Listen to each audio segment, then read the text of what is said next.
Okay, so we have to talk about something. And I think is that Morocco has just become Africa's best team.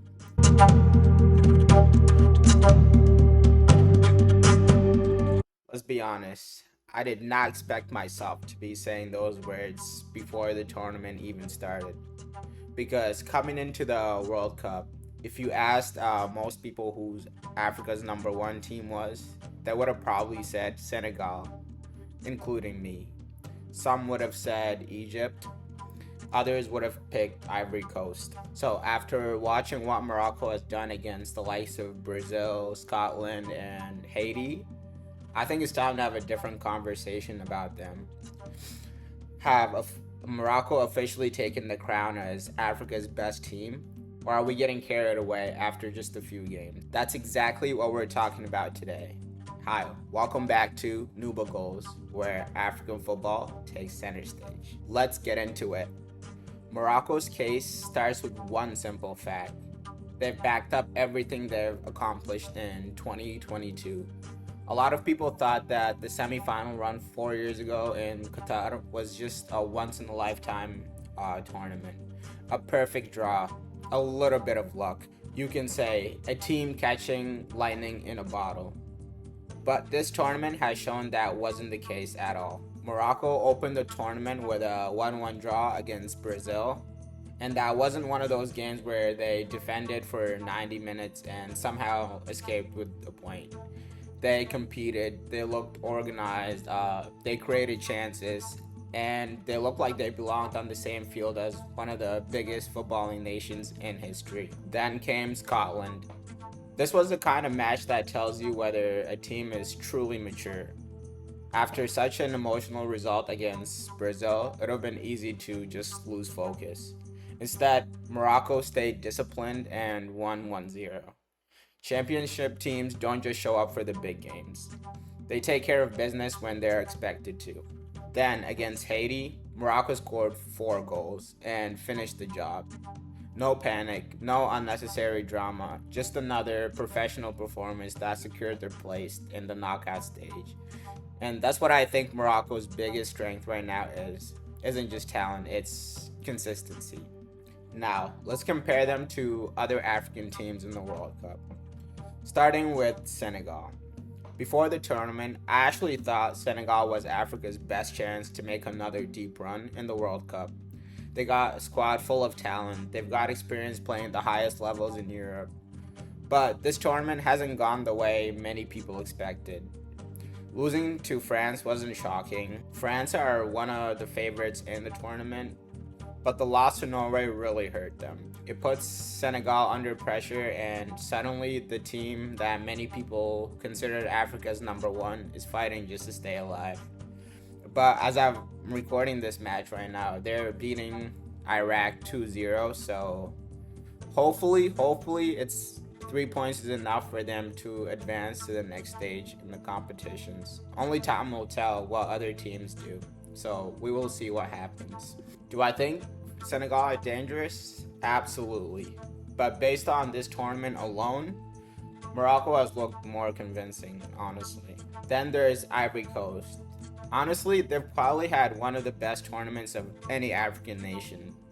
They beat Ecuador, they pushed Germany all the way, and then they finished the group with another win over Curacao to reach the knockout round.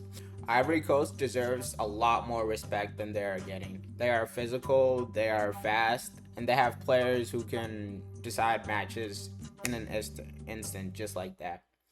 If someone told me Ivory Coast would be Africa's best team after this tournament, I wouldn't be surprised. But right now, Morocco still have the edge because drawing Brazil is a bigger statement than any result we've ever seen. We've seen so far from another African team. South Africa deserves a huge mention also. After losing the opening match to Mexico, a lot of people thought their tournament was over. But instead, they responded. They drew Czechia, then they beat South Korea to reach the knockout stage for the first time in history, which was awesome. And a lot of people didn't get to watch that match because it was a very late game. But fortunately for me, I live in the US. Even though it's still a late game, it wasn't like a game that was at 4 a.m. or 3 a.m. And that's the case for a lot of countries who are watching the World Cup right now. This is a fantastic achievement for South Africa. Bafana have played their hearts out throughout this tournament. They've shown resilience. They've earned a lot of new supporters. But when we're talking about Africa's number one team, I still think Morocco operates at a different level. Cape Verde might be the biggest surprise of the entire World Cup. This is their first appearance on football's biggest stage. And what do? They hold Spain to a draw. Then they take another point from Uruguay. That's just incredible. Cape Verde has shown the world that organization and belief can take you a long way. Whether they go further or not, they've already won the respect of many football fans around the world. Now, let's talk about Egypt.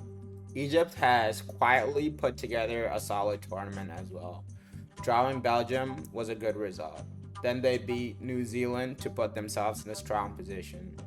And they play tonight against Iran, but I'm not sure if that game's too important because they've basically qualified, as most teams with 4 points are going to go through regardless.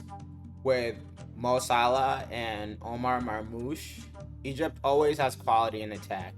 But here's my question. Do Egypt look like a team that can beat the very best? Or do they look like a team that's simply difficult to beat?